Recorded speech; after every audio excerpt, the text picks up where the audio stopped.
Today I'm going to show you how to create a graph on Google Sheets. Whether you're visualizing data for a project or just want to make your information clearer, graphs are a great tool, so let's get started.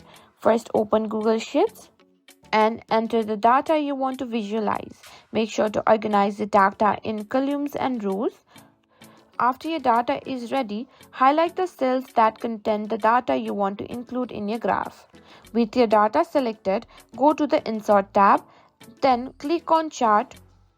Then Google Sheets will automatically create a chart for you based on your data. You'll see a chart editor appear on the right side. Here you can choose the type of chart you want.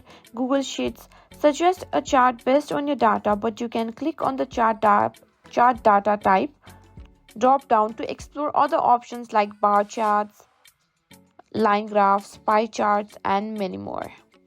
Choose whichever you prefer. Next, you can also customize your graph.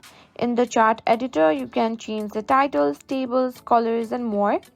Just click on the Customize tab to explore options like changing the chart style and adding data labels. Once you're satisfied with your graph, click and drag to position it to your sheet. You can also resize it by dragging the centers and the corners. And that's it, you've successfully created a graph in Google Sheets.